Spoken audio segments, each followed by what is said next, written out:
So welcome everyone. It's super nice to have you here today at this webinar for the 9 a.m. Freelancer Academy. I'm Marta, I'm the Growth Marketing and Events Manager at 9 a.m. and I will be hosting the webinar today. Our guest speaker, Silvia, is a dedicated career coach specializing in helping job seekers and freelancers like you all to find dream roles and boost income. So welcome, Silvia. Yeah, welcome. Thank you, Marta. So before handing over to Silvia, I just wanted to quickly explain the structure of the webinar. So I'm just going to tell you what is 9 a.m. and what do we do for those who are new and haven't tried the product yet. And then we'll have Silvia presenting, and at the end, we'll have some minutes to answer any questions you may have. You can type your questions in the chat during the webinar. You don't have to wait until the end. And last but not least, once the webinar is over, a survey will come up on your screen. Please complete it if you can. It will take you literally 20 seconds, and it would be great for us to have your feedback. So we define 9 a.m. as the freelance operating system. So it is basically all-in-one tool that you need as a freelancer. Whether you are just starting out your business or growing your business, we can assist you in getting new clients, arranging projects, receiving payments, and handling your finances. Everything is free, so please sign up and try it. And again, if you have any feedback, feel free to share your thoughts with us, as we are always looking for ways to improve. This is the QR code for signing up in case anyone wants to try the app. And now I will hand over to Silvia. Oh, great. Thank you. Thank you, Marta. So now I need to share my screen. I see. Yeah. Yeah, great. I see nothing, just my, here it is. So, and I hope everyone can see this. Yeah. Yeah, great. So welcome to my USP Toolkit. Toolkit to create your USP in 5 minutes. Sorry. So I don't know if this works. So today we will cover what is a USP, USP benefits, classic USP, advanced, disadvantage of USP, why also job seekers need a USP, and why traditional USP approach, maybe not to work very well. And a lot of stuff. I need to hurry a bit because I think I've done too much information for the presentation today, so I need to hurry, okay? So this is me. I started, I have a long story behind, and you can see I started as a department manager. I was also an executive assistant, and I am a IHK trainer. This is a special one. And I also trained in hypnotherapy and EFT, and I don't know, a lot of things I've done. I need to hurry, sorry. So, but if you have any question, you can ask me. I want to start with intentions because this is always how I start with coachings. And this is something where I give you 1 minute for you to write down what is your intention, what you want to archive with this, with this short webinar with your USP. And it is important to write it really specific down so that you can also archive it. It is also important when you do any projects or something like that. It is always good to know what kind of intentions you have. So I give you 30 seconds for this.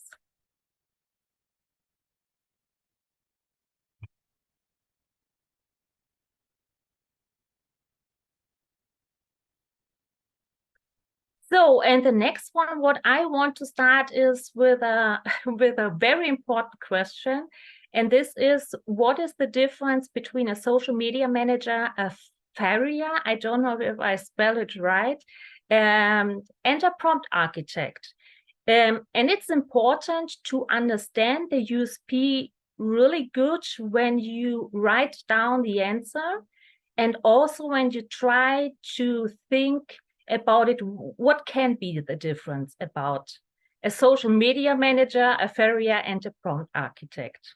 And of course, at the end, you will get the answer.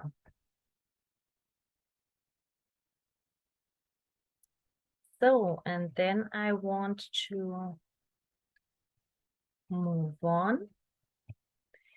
Yeah, and so I want to start with the USP basics. And yeah, and this is also for you to understand how USP works. What are the basics, where the USP comes from, what are the USP pillars, because they are the same pillars for USP, but you can combine it because to create a USP, and I will say it always USP also when you can use the term of a niche.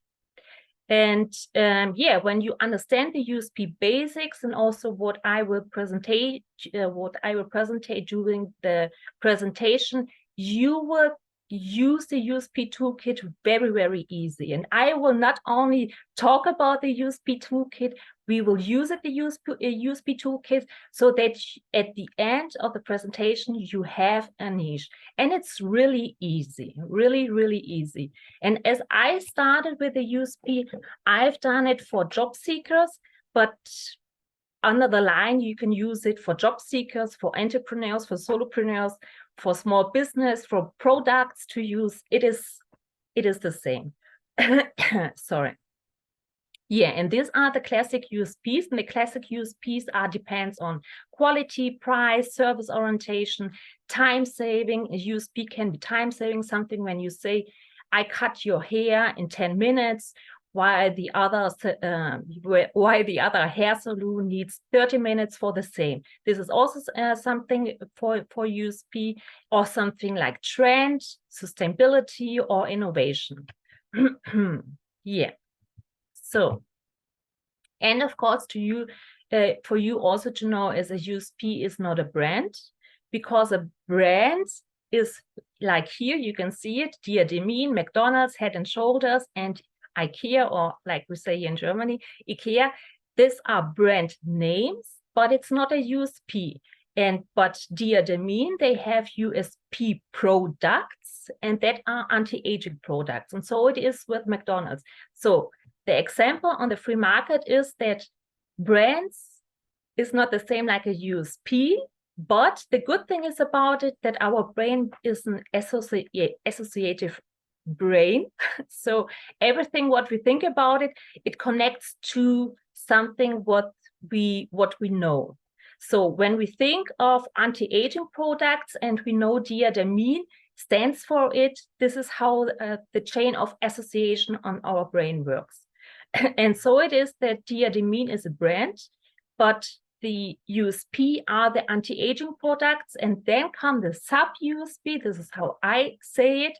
The sub-USP are when they produce anti-aging products with aloe vera or something like that. And so it is with all brands here. Like Head and Shoulders, the brand is a Head and Shoulders. The USP is shampoos against dandruff. IKEA is the brand, but the USP are finished designs, furniture at low price. So I hope that I could share the information very well, so that you can see that a brand is not a USP. But it's also important to know. And to create a USP, so in the last 20, 30 years, it was a way that you could also combine the regular USP pillars. So quality with prestige is something what you can combine to create a USP, or a niche when you have a great product. Or trend, and trend is also something what you can create a USP. So, and why job seekers and career-oriented people also need a USP? This is something where I started with the USP toolkit, but it was another name, and you will see later why I changed the name. And yeah, job seekers and career-oriented people also need a USP because they are on the free market, like I, as a coach, like Diademin. We all need a USP or something to stand out, like a UVP. or like a UVP and all this kind of short terms. So, and a career-oriented people also need a USP, like job seekers and applicants, because they need to stand out and they need something special. And the best part to create for job seekers or for career-oriented people to create a USP is when they are, just a second, when they have self-awareness, when they set a goal, they identify industry and company, what is needed. And this is something really, really important when you want to create a USP or niche, that you need to know what is really needed and to link quality standards, providing examples or something like communications. And the easiest part for job seekers to create a USP is to create something between soft and soft skills, or something hard and hard skills, and something like the interface of something. And as I started with using the USP toolkit, I ask all my clients, what makes you stand out? What are with what kind of problems come your colleagues or your team leader to you, so that you are the person for the solution to solve it. And this is something where you can create a USP or a niche. So, and of course, everything has advantage or disadvantage with the USP or a niche, and here are just for the USP or for the niche some advantage. And this is it makes easy for copying difficult when you have a USP, and when it's something really, really good. I don't know, something like Gaia. I don't know if you know it. Gaia is they have a streaming service special for spiritual videos, and this is their USP and how they stand out. And it makes difficult to copying it, because Gaia is the only one, and when you start to copying it, you need a very long run. So, and with a USP, you can attract new customers. You don't have price pressure or price pressure make it difficult, because when you have a USP and you stand out from other people or from another brands or another USP or niche, then you are unique, like Balenciaga. And of course, we have also disadvantage with the USPs, and something like copycats, like this grumpy cat, or something like price pressure when all starts with a USP. And a good example is, I think, Mindset Coach. Mindset Coach starts, I think so, 10-15 years ago, when Mindset Coach, everyone wants to be a Mindset Coach. And Mindset Coach was a niche, but then when you have 5 people or 5 coaches who are a mindset coach, then it's okay, then it's a niche. But when you have thousands of mindset coaches, then it's not anymore a niche or a USP, because who is better than the other? And then starts to creating a USP again, because what is the difference between all the 1,000 mindset coaches? And then it started to create something like executive mindset coach or mindset coach for people against anxiety, or mindset coach for coaches. So and so it's also an advantage to create a USP, but also at the same time sometimes a disadvantage. I don't know how is the English word, but in Germany we would say vor allem wenn. Vor allem wenn. It's okay. It doesn't matter. So why traditional USP takes so long? And this is something what I have struggled to use it, because the traditional USP to create it they are good, but they really take long because they have always the same question, something like, what am I good at, or how I make a contribution, or what are my hobbies, or something like that. And this is something to create a USP with all the questions. It can take very, very long, sometimes from 2 weeks to 2 months.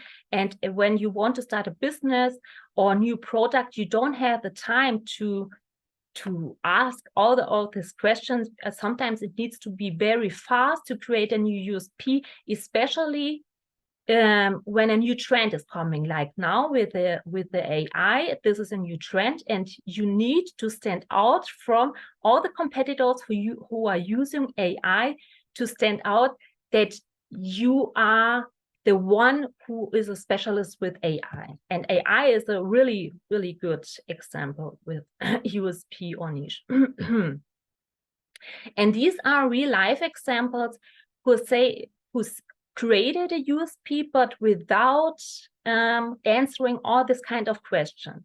They talked with, the first example is, a friend of mine talked with different women about their self-employment. Then they realized that many women lacked on courage and in this direction. And so she decided to help women to get more courage with their self-employment. And this is her USP. And this is also her mission, to help people on this way. And the next example is that, one woman, she needed more money, and very, very badly, but she needed something to make money very, very quickly. And it was something that she created in a week, a very low price. This is also USP, and no one had it before. And these are the small webinars for 37 euros. She was one of the first who created this. And this is something what she did not create it by answering all the question, what are my hobbies or where I want to go. It's not bad, but it takes, very, very long to answering. So wrong direction. So, and to understand everything, I also want to explain you what a UVP is. A UVP is a unique brand proposition, and this is everything what is about your mission, what you want to archive or something like that. And a UVP is when you are on LinkedIn, you can see how the people use a UVP to stand out from others, like all the executives or all the other coaches, and they create a UVP. And this is something based on your name, and your name stands for something.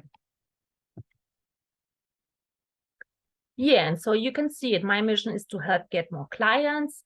This, when you have a UVP, so a unique brand proposition, then stands your name for the people and the chain of association, what I said before, so that the people want to get more clients, that they think of the one person who is, the UVP for.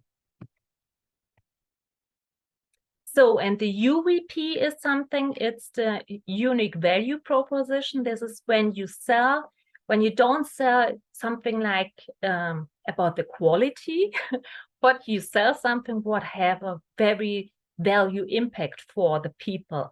And as a job applicant, it's more important for you to have a UVP than a USP, because as a job applicant, you want to stand out from on the free market, of course, but the people, or when you have a job interview, the job interviewer or the HR will ask you, what are your strengths, and they will only they will only hire you when you are the one person who can solve different kind of problems. And this is why a job applicant needs more a UVP than a USP. I hope I could explain. And here we have it.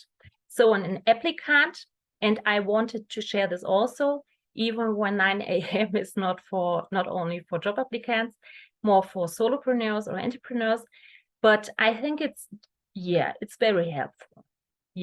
Yeah, and as an applicant, you should always put the benefits in the place. But you can use also the information as an entrepreneur or as a solopreneur, that you can always put the benefits on first place. Something like, I have more than 4 years experience in sales, when you want to start as, yeah, I don't know, as a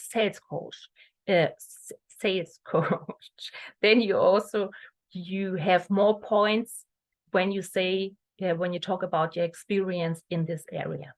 Yeah. So, and the UVP is, of course, something what people need to focus on the benefits, or what is an easy example to understand a UVP. It is a fork. So a UVP is a fork is a UVP because for all the people who want, when they want to eat clean, then is a fork something what they need. And this is why a fork is also a UVP. So, and I hope I could explain well. Okay. And I hope I'm a bit in time. So no, it was the wrong direction. So here it is again, the wrong direction. And I hope you like my animals. Yeah. So, and here it's all together. The USP is something what you can use for the pillars what I shared in the beginning. Something like what is the cheapest, the most quality in town. The UVP is something that offers you very value in whatever.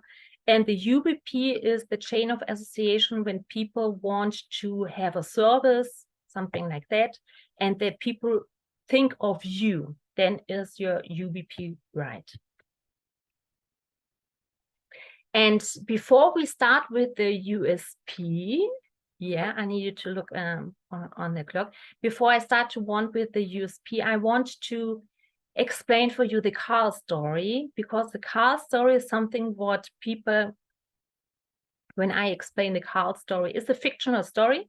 And when I tell about the Carl story, the people understand it better to create a USP.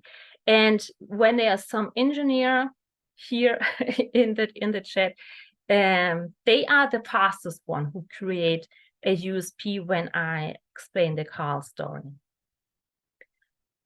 So the Carl story with the existing expertise is the example what I will share with you with existing expertise, because they are two variants of the Carl story. So, and this is the comic of the Carl story. So Carl works in the early 2000s. Carl works at MySpace. And Carl loves to chat with others at MySpace. I don't know. I really love to know who knows MySpace, who is so old like me, who knows MySpace.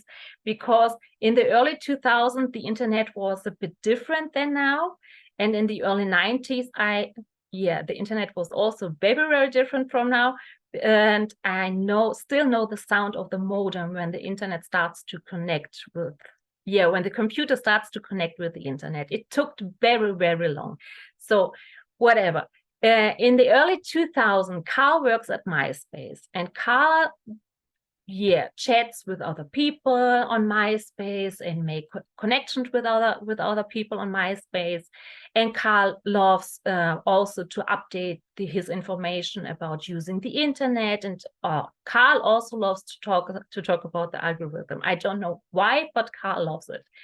And one time they have a meeting at MySpace, and they said, we don't have so much followers anymore, and the market is very difficult now.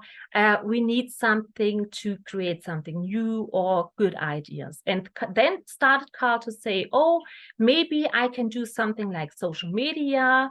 I will say I will name it a social media, and I will chat with other people, and I would start to make advertising on other platforms with and talk about MySpace to get more people on MySpace. And then the other colleagues at MySpace, they said, oh, that's nice, of course you can do it. And 1 week later, the HR comes to Carl and they said, hey Carl, you've done a really good job.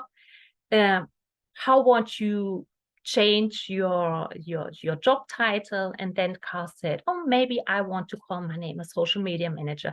And this is how from a need, I think I love the story. And but this is really easy to explain how a USP or a UVP, it can also be a UVP, can be created from nothing. But it's not really from nothing, because there is a need, and people need to go something like the real life example what I shared with you recently, where is a need, there is a gap, and people can have enough knowledge to close this gap with a USP. Like today we as I talk with the AI and the prompt architects, and now we have for job seekers, of course, when they want to get a good job, they can be applied for a prompt architect without any kind of study, because there is nothing to learn about it. So, but this is what I wanted to explain to understand the USP toolkit, and always the wrong direction. So yeah, and the first question, or the question what I asked in the beginning, is what is the difference between a social media manager, a farrier, and a prompt architect? And the difference is that they all have, no, it's not the difference, but what they have all in common, is that they base on a deficit. The farrier started 500 years ago, I don't know, when they were horses and they needed to ride very, very long, and the farrier done the work.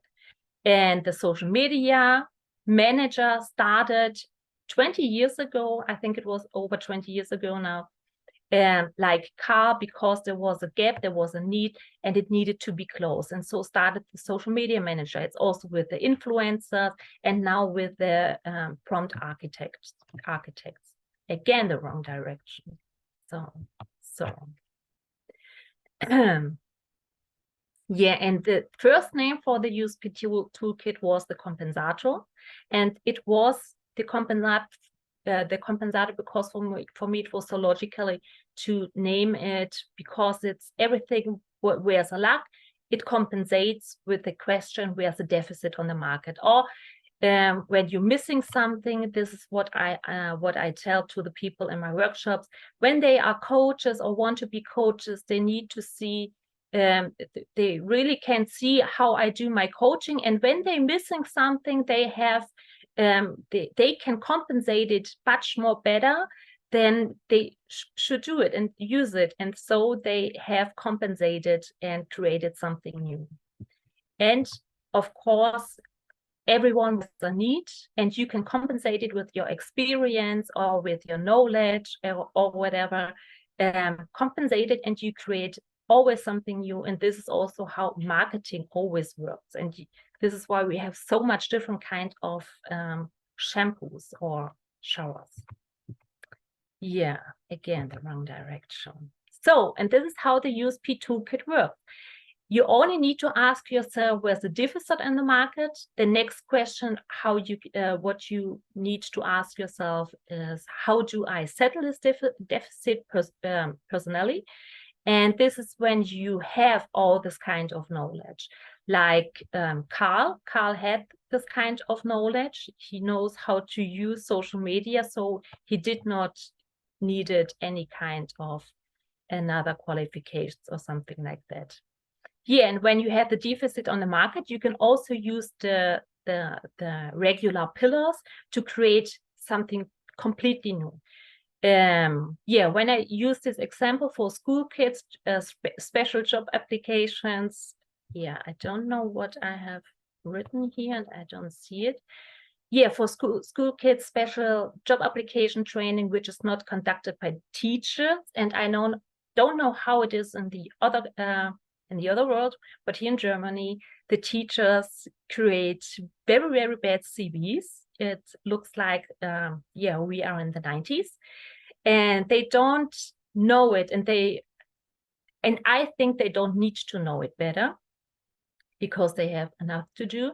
But when you are a job coach and you can good talk with kids, you can create job applications special for job or school kids. I think it's easy, to understand, but maybe I explain it not very well. So it's easier for me to explain it in German. So, and the next step to do when you have a USP, niche, UVP, whatever, it's important for you to use a marketing metric. And the marketing metric is always something what you can increase or decrease. And my slogan is that I think it was 30 more 30, whatever, I forget it, on LinkedIn, whatever. But what I really can do is to increase the salary 25 or 50% more salary in only one job interview, what my clients get. This is something what I increase, but in the same time I decrease rejections when people are creating their CV with me. And this is what you need to know when you have your USP, or when you have your USP and you use the marketing metric. It always depends on what kind of theme you are working, or what kind of branch you are. It's better for you to use the increase or the decrease metric, because when you are nutrition coach, it's better for you to decrease the weight, because people want to lose weight.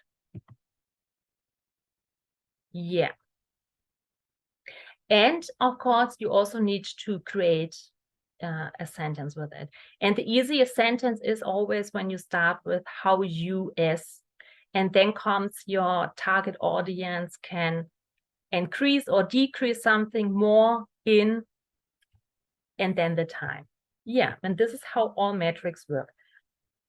And I think I'm finished now. No, of course, when you have when you want to know more about the USP Toolkit, you can use the code 60USP on Etsy for my USP Toolkit workbooks. There are 8 workbooks where you get all the information about the USP Toolkit, but the 60% discount is only available until midnight today on CET.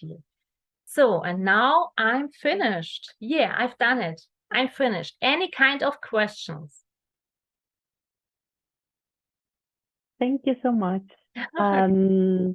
So I think people are very quiet today. Let's just wait maybe just a couple of seconds and see if someone asks any questions. In the meantime, I'm just gonna steal the screen. I'm gonna share my screen.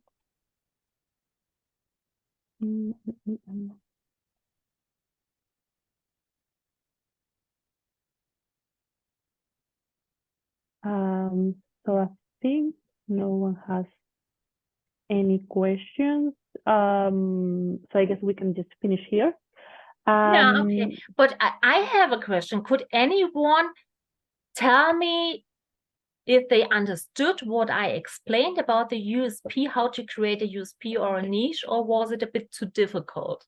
Or is here someone who can say, oh yeah, I created a USP, an engineer maybe? Let's see if someone asks or answers, sorry. Otherwise, we can just send your presentation by email tomorrow with the recording. A little difficult. Okay. Okay. Good to know. What was difficult? Was it too fast? Too much information?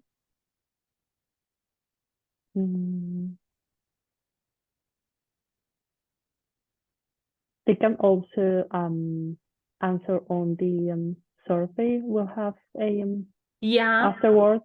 So maybe it's easy to collect the feedback there.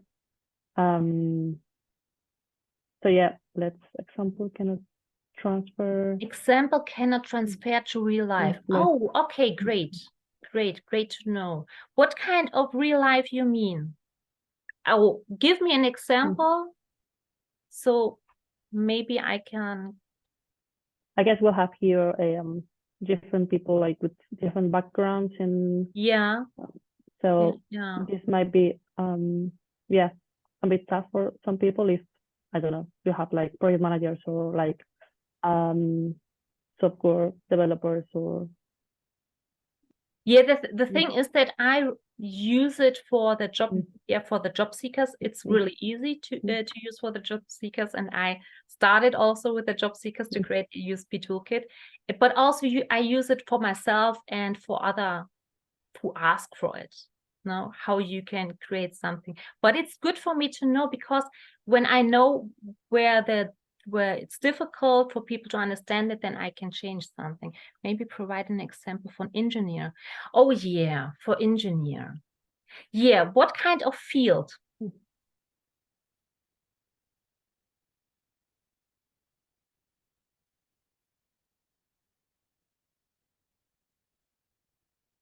So front end engineer. In front end. Okay. And do IT. Okay, front end and IT. And where do the team leaders or the managers come to you? Do you want to be a solopreneur? Do you want to create a USP, a niche, a UVP? Or do you want something to create as a job seeker for your profile?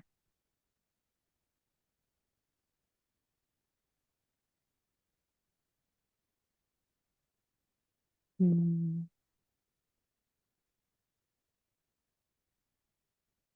not really sure if freelancer and it's more USPs, front end engineers. Okay. And do you have another field for an engineer than the front end, or is the front end everything? I think you as an engineer have different kind of knowledge. Because when it's difficult, can I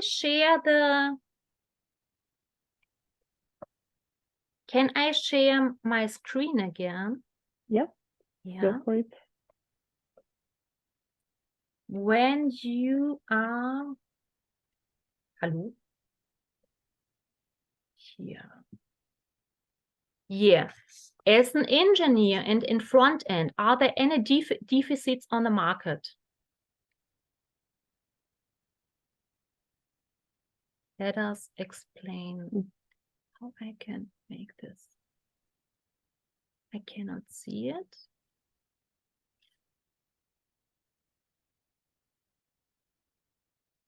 I guess this could be would need to be tailored to every field and sector. Yeah. I don't think we'll have the time right now like to think about it, but I think every freelancer could need to think like on their own, like for instance in this case, like what are the deficits on the market, right? Even if you are if you're working on IT or if you are working, I don't know, in any other field. Yeah. When really the easiest way to ask yourself is always, where are the deficits on the market? To write it down. I don't know, is it here? To write it down, the deficit. And to ask yourself, of course, how do you settle it? When I have only now here the deficits on the market for job applications or for applications now are the deficits are that school kids are struggling with creating really good CVs and teachers cannot do it. This is a deficit on the market. And when you are a job coach or a career coach and you can really good with kids, then you can close the gap with an USP that when you title yourself job application coach special for school kids. And I think it's really what can be used on every market, on every theme, on every job title it can be used. But I understand it when you started to create it, the USP that it can be struggle. But I don't want that you struggle. So when I know how I can change it, I will say to you, okay?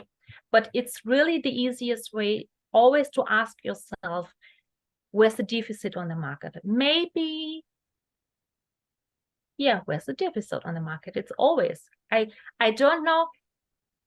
It's like the social media manager. When I think now about the AI and the prompt architects, there are deficits on the market because you have the AI tools, 5,500, I think it was last week, different AI tools, but you also need the people to use it.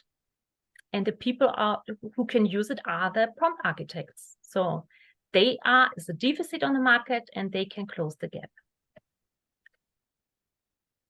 Yeah. I hope it was a bit better. Thank you very much for explaining. Yeah. I think everyone would need to do like their own exercise to think about the deficits on each field. Yeah. But I think for now we can leave it here. Thank you, everyone. If you have any questions, you can either send us an email or connect with Silvia on LinkedIn. Again, thank you, everyone, for joining us. Thank you very much, Silvia, for sharing such a rich presentation. Yeah. Yeah, have a great evening. See you in the next webinar. Thank you. Thank you all. Bye. Bye.